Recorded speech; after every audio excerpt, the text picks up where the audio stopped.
to the online classes mathematics for the second session. In the last session, we discussed what is a linear programming problem, and we discussed with a problem how to find the maximum value or a minimum value of z given the different constraints. In this class also, let us discuss the problem with a different constraint given. So let us analyze the problem given over here right now, which is given as minimize and maximize z is equal to 5x plus 10y.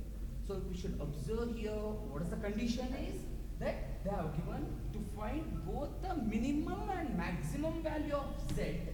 So z is equal to 5x plus 10y. The conditions are different over here. You can look into the conditions. So subjected to conditions, x plus 2y less than or equal to 120, x plus y greater than or equal to 60, x minus 2y greater than or equal to 60, where the variables obviously are non-negative, which is greater than or equal to 0. Now, many of you may think, what's the difference between the last class problem over there and today's class problem? All the constraints are looking similar. And what's the speciality of this? We shall find out the answer in the later stages where we solve the problem. Okay, now let's start the solution as usual as the first session. Now we need to write the constraints, that is the inequalities, in the form of an equation.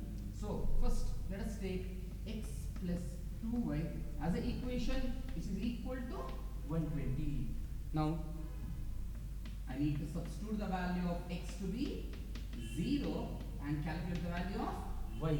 Since I gave the value of x to be 0, this becomes 0 plus 2y becomes 2y itself. 2y will be equal to 120, which means y will be equal to 120 by 2, which is equal to 60. Next, again, when I give a value, y is equal to 0. Now, if I substitute the value of y to be 0, 2 into 0 becomes 0, x plus 0 is x will be equal to 120. I can make the value of x to be 120 over here. Next, let us take the second constraint which is given over here, that is x plus y. You should write equal sign and then 60.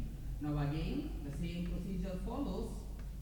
When x is equal to 0, y becomes 60 because 0 plus y is y. Y obviously will be directly equal to 60. When y is equal to 0, x will be equal to, x plus 0 is x will be equal to 60. Now, we got two values over here for x and y. The last constraint, x minus 2y is greater than or equal to 0. Again, I need to write that x minus 2y in the form of equation is equal to 0. But now the problem arises. Why? Why the problem arises? As usual, the method is when x is equal to 0 and when y is equal to 0, I need to find the values of y and s respectively. Now what happens? Observe, if I give the value of x to be 0 over here, 0 minus 2y will be equal to 0, which means minus 2y is equal to 0, which means y will be equal to 0. If I give y to be 0, again x will be obviously equal to 0. If I give x 0, y is 0. If I give y 0, x is 0. This is a peculiar condition. Now, how to solve this constraint? I need to give different values for x and different values of y will be obtained by that, and I need to plot the graph of it. But many get confused thinking which value I should give for x. Some may think 1, 2, 3, etc. as you have learned before in your previous 9th and 10th standard how to plot a graph of a linear equation. But there is a different stand over here, because every value you give, the graph will come. Not a problem over there. But whatever the value you should give, it should fit into the graph. So to make it easier, first plot the graph for the values which we have obtained already using the two constraints or the two equations. So let's plot the graph right now. First, okay, here the value of highest value of x, if I see, one side it is 120, another side is 60. Now, if I find the value of y, whatever I have given, y is equal to 60 and y is equal to 60. All this 60, 120, 60, 60 comes in a multiple of 10 or the multiple of 20. You may choose any units you want. 1 unit is equal to 20 or 1 unit is equal to 10.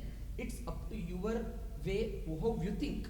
So, now I will take 1 unit is equal to 20 over here. So, in the x, I do require 6 units because 120 by 20 is equal to 6. So, now I will take 6 units. First unit, second, third, fourth, fifth and sixth. This is the x-axis. And this is the y-axis. Since the maximum value of y is 60 over here, I just require 3 units. So, first unit, second unit and the third unit. Now, let's mark the points over here. Okay, put the point x is equal to 120 and y is equal to 60. So, before that, I need to write down the values 20, 40, 60, 80, 100, 120. Remember, 1 unit is equal to 20. So 20, 40, 60, this is the origin O. Now, marking x is equal to 120 and y is equal to 60. Mark it out and join those 2 points using the straight line. Now, again, I have y is equal to 60, x is equal to 60. Now, this x is equal to 60, again y is equal to 60, join those 2. Now, mark those 2 equations. This line, that is 60, 120, came because of x plus 2y is equal to 120, and one more equation, that is 60, 60, came because of x plus y is equal to 60. Now, I have marked both those. Now, I need to plot the graph. Before that, I need to solve the constraint x minus 2y is equal to 0. Yes. Now, as usual, what you have learnt in 9th and 10th will be very much helpful here to mark the table. Okay. I hope you remember that how to plot a table in 9th and 10th. This is the table over there. You can give the values of x here and the values of y here. Whatever the values of x you may give, you will get a corresponding value of y over there. Now, x minus 2y is equal to 0. For our simplification, I will take this as x is equal to 2y. Minus 2y goes to the right hand side, it will become x is equal to 2y.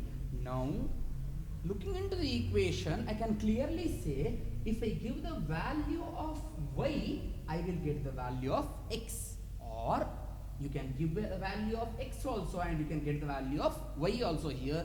It up to your convenience. Now, what value shall I give?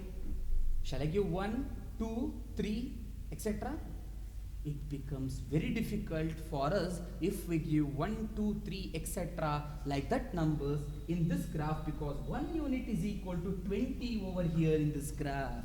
So only looking into the graph always, then you need to give the values for these type of constraints. So now I can clearly see I have 20, 40, 60, that is multiples of 20 in both y-axis and x-axis. So I need to give the x values also or y value in terms of multiples of 20. It's better for you if you give like that.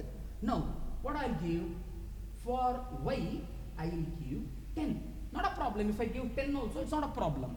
Multiples of 20 or at least 10, so that it can be divided. Now, if I give y to be 10, I'll write y to be 10 I am giving. I got x is equal to 2 into 10, which is equal to 20. Now, if I give y to be 20, then x will be equal to 40. If I give y to be 30, x will be equal to 60. If I give y to be 40, I will be getting x is equal to 80. Same way, if I give y to be 60, I will get x is equal to 120. And you can observe very clearly, if I give y to be 0, x obviously is 0. Now I will mark these points and draw the line. X is 20, y is 10. Look into this. X is 20, y is 10 over here. Point over there. Okay. Next, x is 40, y is 20. Since for x 40, y will be equal to 20. X is 60, y is 30. Because it is a linear equation, I will get a straight line itself. Even though you don't mark all those points, you can get to 2 to 3 points and then you can join the straight line over there like this. This line is because of x minus 2y is equal to 0. After marking the points and drawing the graph over, the next step is to identify the common region. Before that, as usual in the last class I have told you, first tick the different sections. And moreover, you can give any alphabet to represent the points. Over here I am giving some A, some B, some C, D, this let it be E. This origin is obviously O. Now I have given A, B, C, D, E and O points. Now my condition or the intention is to find the shaded part. Which is the shaded part over here? Let's go through with that one by one. Now, the first thing I'll come across is x plus 2y is less than or equal to 120. Now give both x and y to be 0, because then what happens? 0 plus 0 is 0. 0 less than or equal to 120 is obviously true. As I told you before, if the condition comes to be true, then you need to shade the part towards the origin. Yes. So now shade the part x plus 2y is equal to 120. This is the line which is over there. I need to shade towards the origin, which means I can erase the tick mark over here, which cannot come over as a common region. Now again, let me take second one, x plus y greater than or equal to 60. This is the line which is x plus y is greater than or equal to 60. Now if I take over there 0 plus 0, 0 is greater than or equal to 60 is obviously false, because 0 is always less than 60. So it can't be greater than or equal to 60. Now the statement is false or the condition is false. I need to shade away from the origin. See, this line I need to shade away from the origin, which clearly means this tick mark and this will be erased. Now we have left out with 2 tick marks. I am confused now whether to tick this or this. Which is the common part? I don't know. Because as usual, if I give the value of x and y to be 0 over here, as usually if we did in the class 2 constraints, if we do it here, what happens? X is 0, y is 0, 0 minus 0 becomes 0. 0 is greater than or equal to 0. How is it? Now, I'm not sure which part I should shade. I'm not sure of it. Then how to identify or how to erase the one more tick mark and identify the common region? Now, look into the table where you have drawn the line that is x minus 2y is equal to 0. Now, there is a table over here which I have drawn because of that. Now, look into the value. You can observe very clearly whether you give the value of y and obtain the value of x, or you give the value of x and obtain the value of y. It doesn't make a difference. Now, the thing is, what is the value of x over here? 20.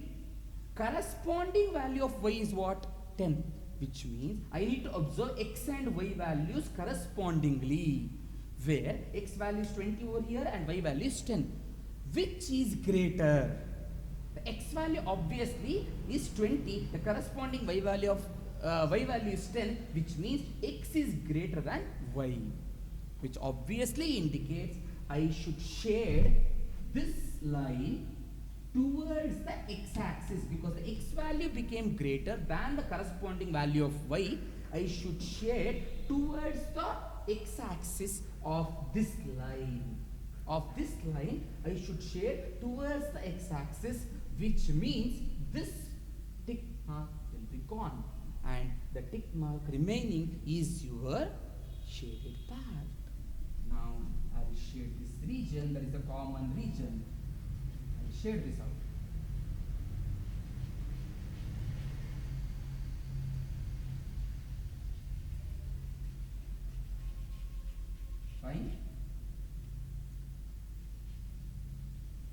you understood how to shade and how to identify the shaded part or the common region.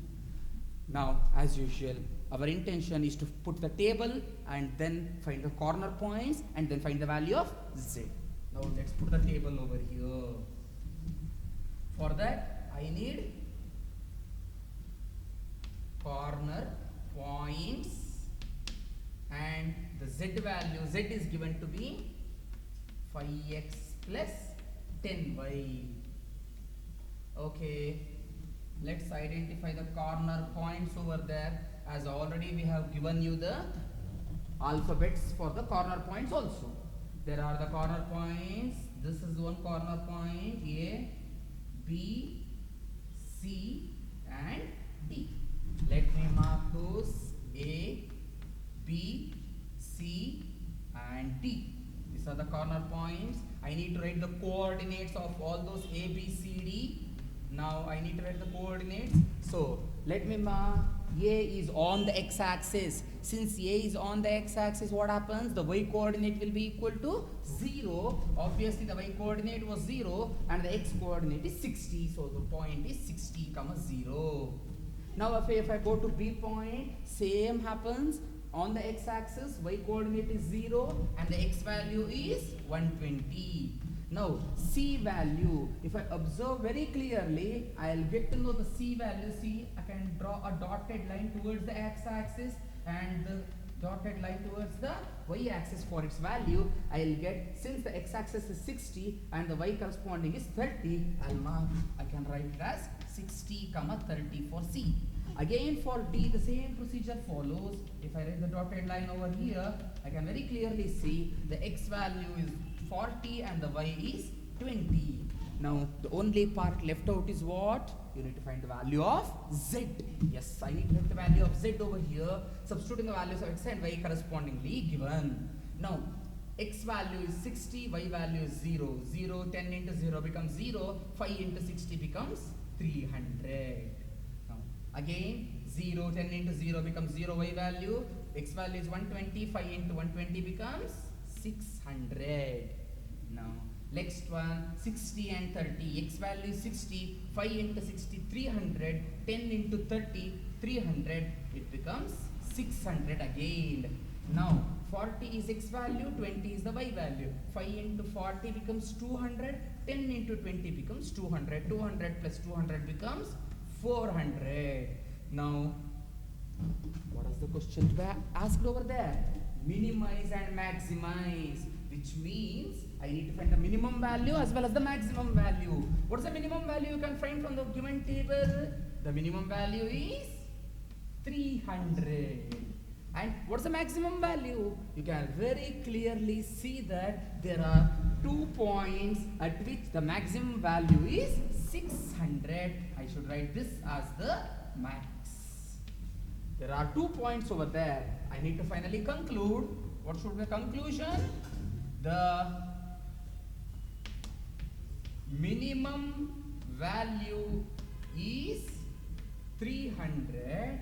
At which point? The 300 came at the point 60, 0. As I have already mentioned you yesterday, you should never mention the alphabets over here. It's not mandatory. And what's the maximum value? The maximum value is 600, and you should write both the points at which the 600 occurs, which means at 120, 0 is 1 point and the another point is 60, 30. Now in this problem we clearly saw that in more than 1 point you got minimum and the maximum value, because the maximum value came at the 2 points, and this is the solution of the given problem. I hope you understood the problem, which is having a different way of constraints. So thanking you.